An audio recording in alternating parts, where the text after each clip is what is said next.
Տիկին Բաղդասարյան այսօր արդեն Իրինա Յոլյանի քվեարկությունն է, հա, համապատասխան հազար։ Այս պահին ընդհանում է։ Ընդհանուր առմամբ ինչ դիտարկումներ ունեք իր հարցերի պատասխաններից, ելույթներից, հա, ինքը կարծես նշում էր, որ իշխանափոխությունը իր կարծիքով պարտադիր պետք է տեղի։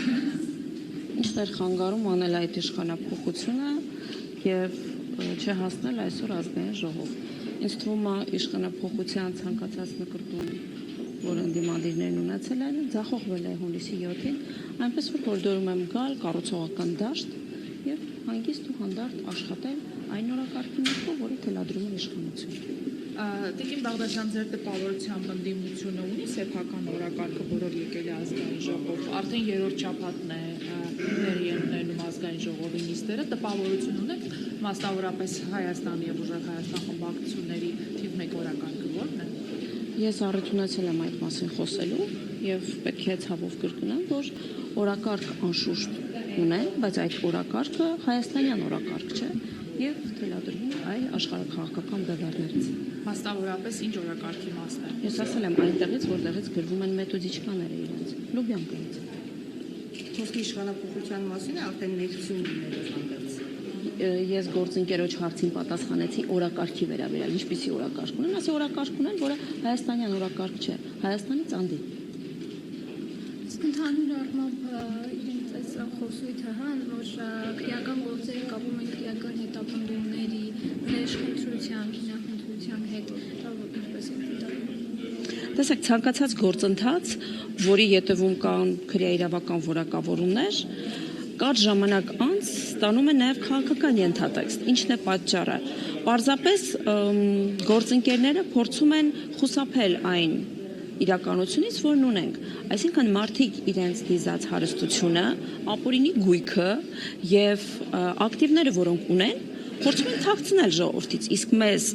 դիտող մարդիկ, մեր հանրույթը իհարկե գիտե թե ինչի մասին է խոսքը եւ որևէ քրեաիրավական որակավորումներ դժվար է թաքցնել քաղաքական ենթատեքստի ներքո։ Ի վերջո մենք ապրում ենք մեկ երկրում, որտեղ ամեն ինչ բաց է եւ թափանցիկ եւ կարծում եմ, որ լավագույն գնահատականը եւ լավագույն դատավորը դա իհարկե ժողովուրդն է։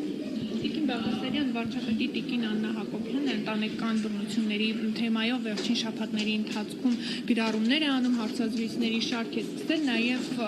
օրենսդրական նախաձեռնությամբ են պատգամավորները հանդես գալու փոփոխություններ կատարելու վերաբերյալ, օրինակ Վիլեն Գաբրիելյանն էլ ես չեմ հիշում ընդդիմադիր պատգամավորներից, որ մեկին ասաց, ինչու են միայն կանանց թեմաներով բռնության մասին խոսում, օրինակ տղամարդիկ էլ են բռնության ենթարկվում։ Այդ համատեքստում վարչապետ Նիկոլ Փաշինյանը քիչ առաջ իր ասուլիսի ընթացքում հայտարարել է Քոչարյանին ու Ծեչկա տվողին, որ հետևից գնալու են, գտնելու են ու ես իրեն չեմ նախանձում։ Սա բռնության կոչ չէ տղամարդկանց իրավապահ համակարգի ներկայացուցիչների իշխանության ներկայացուցիչի նկատմամբ։ Այնինչ իրականացնում է վարչապետի տիկինը, բնականաբար շատ կարևոր առաքելություն է եւ մեր հասարակությունը պետք է առերեսվի այդ խնդրին, որովհետեւ այո, բռնության ենթարկվում են բազմաթիվ կանայք եւ ցավոք սրտի այդ մասին շատ հաճախ լռում են, իսկ այդ լռելային համաձայնությունը կա նաեւ հանրույթի եւ հանրության կողմից։ Ինչ վերաբերում է վարչապետի մեկնաբանությանը, անձամբ ծանոթ չեմ եւ գիտեք վարչապետի խոսնակը չեմ, որ այժմ մեկնաբանեմ, վստահ եմ, որ վարչապետի խոսքերը թույլ կտակ ավարտեմ, վարչապետի խոսքերը մեկնաբանության կարիք չունեն եւ իր ասածին ավելացնելու ոչինչ չունեմ։ Տիկին Բաղդասարյան, իսկ չեք կարծում, որ ամեն դեպքում երկակի ստանդարտներ են գործում, օրինակ խորհրդարանում դուք խոսում եք բարեվարկությունից, ես ավարտեմ, դուք օրինակ խոսում եք բարեվարկությունից, բարեվարկության կանոններ են այսպես սահմանվում, միևնույն ժամանակ մի կողմից օրինակ վարչապետի ելույթը հայտնի բառապաշարով չեմ ուզում կրկնել չի ընդհատվում, փոխարենը օրինակ ընդդիմադիր մեկ պատգամավորի խոսքը դառնում է այսպես բոլորը։ Տեսեք, մենք խոսույթի մեջ պետք է տարբերակենք գնահատողական դատողությունները, որոնք որ կան, եւ պիտակավորումները եւ որակավորումները։ Եվ ես կարծում եմ, որ եթե մենք այդ տարանջատումը իրապես իրականացնենք, ապա նման հարցեր առնվազն չեն առաջանա, եւ դուք ասում եք, ես ձեր հարցը լսեցի, դուք ասում եք չեք կարծում, ես ասում եմ չեմ կարծում։ Շնորհակալություն։ Տիկին Բաղդասարյան, օրերս էթիկայի հանձնաժողովի կազմն է հաստատվել։ Ինչպես եք դուք պատկերացնում հանձնաժողովի կազմում, եթե մարդ լինի, ով որ պիտի ինչ որ ձև խախտի էթիկայի օրինակ սահմանված կանոնները, այս դեպքում այդ մարդու էթիկային համապատասխանելիությունը ովքեր պիտի քննեն։ Տեսեք, դուք իրավացի եք, ազգային ժողովի նախագահի կողմից հաստատվել է էթիկայի հանձնաժողովի կազմը, փոխարինող անդամները, ձեր ասած խնդրին մենք չենք արարեցվի, որովհետև առհասարակ падգամավորի կարգավիճակի մասին օրենքը ասում է, որ եթե որևէ հարց անմիջականորեն առնչվում է падգամավորին, նա հայտարարում է շահերի բախման մասին։ Այսինքն, եթե որևէ խնդիր ապրիորի առնչվի ինձ, ես այս պարագայում շահերի բախման մասին եմ հայտարարում եւ այդ հարցը քննվում է առանց իմ ներկայությամբ, բայց էթիկայի հանձնաժողովի տրամաբանությունը առհասարակ այլ է։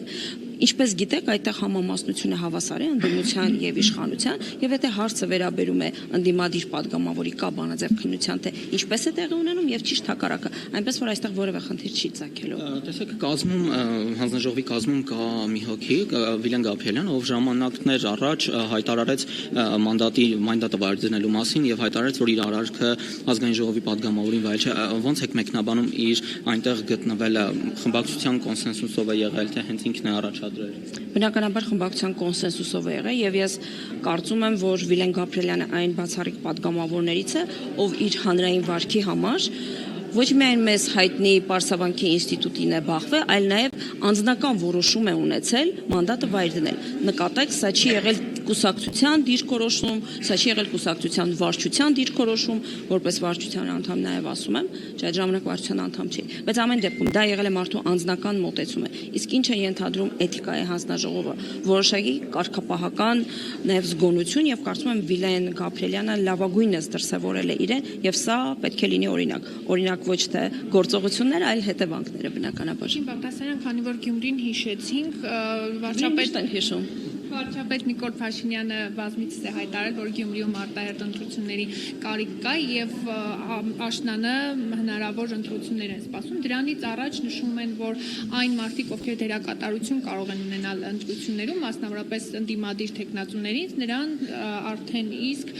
հեռու են պահում այդ process-ներից։ Վերջինը Մարտուն Գրիգորյանի կալանավորումն էր, երկամսյա կալանքի է տարվել, ինչպես կմեկնաբանեք եւ նաեւ դուք ձեր թեկնածուի հարցում կողմնորոշվել եք։ Տեսեք, այն որ Գյումրիում արտահերթ ընտրության կարիք կա, կարծում եմ վկայակոչում են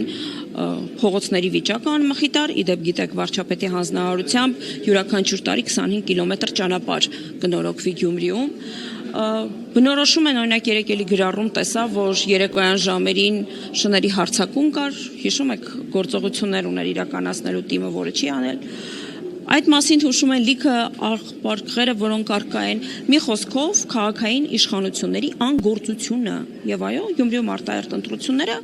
պահանջ է, հանրային պահանջ։ Գործընթացները բնականաբար լինելու են բացառապես իրավական շրջանակներում, բայց թերևս կարող է սխալվեմ, բայց ես չեմ հիշում, որ ժամկետ նշված լինի աշունը։ Աշնանը մենք ունենք հերթական թիմ ընտրություններ, այդ թվում նաև Շիրակի մարզում, Գյումրիու արտահերթ ընտրությունները կլինեն այն պահին, երբ իրավական կարգավորումները թույլ կտան։ Ինչ վերաբերում է թեկնածուին, ես կարծում եմ, որ առաջիկայում երբ գործընթացները ավելի գործնական փուլ մտնեն, հանրությանը պարզ կդառնա թեկնածուի անունը։ Մարտուն Գրիգորյանի վերաբերյալ որքան գիտեմ այս պահին քրեական գործընթաց կա, ես զերծ կմնամ քաղաքական գնահատական տալուց։ Դուք նշեցիք խնդիրներ, որոնք Գյումրիում առկա են, բայց այդ խնդիրները նախկին բոլոր իշխանությունների ժամանակ էլ եղել են, այն ժամանակահատվածում եւ նաեւ Սարիկ Մինասյանն է կառավարել այդ աղբավայրերը, փողոցները, շները, տրանսպորտի խնդիրի վերջո հանրապետության երկրորդ քաղաքում տրանսպորտի խնդիրը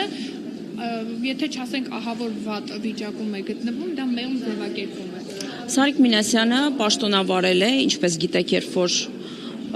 նախկին իշխանությունները կազմալուծվեցին, այսպես ասած, անգործության մատնվեցին,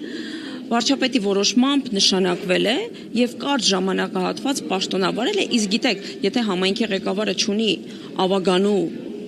աջակցությունը, իսկ շատ գործողություններ ունակ շների ապաստարան կառուցել եւ այլն։ Պետք է բյուջեն եւ գործընթացը հաստատվի ավագանու որոշմամբ։ Եթե չի եղել ավագանու ինստիտուտը, հնարավոր չէ որ թիմը լիակազմ գործի։ Եվ ես դες համաձայն չեմ, որտեղ կարճ ժամանակահատվածում Սարիկ Մինասյանը կարողացել է ցուցաբերել իր լավագույն որակները եւ գյումրեցիների արձագանքը ակներ է վեր այդ ընթացքում, նույնիսկ այն ամենապրիմիտիվ լիազորությունները, որ թիմը ունի, թիմի լիազորությունները իրականացնելու առումով։ Եվ ես ձեր կարծիքը կներեք չեմ կիսում, որ այդ կարճ ժամանակահատվածում Գյումրիում փոփոխությունները նկատելի չեն եղել, կարող եք հարցնել այն պարոն Մխիթարյանին, որը վստահ եմ իմ հետ համակարծիք կլինի։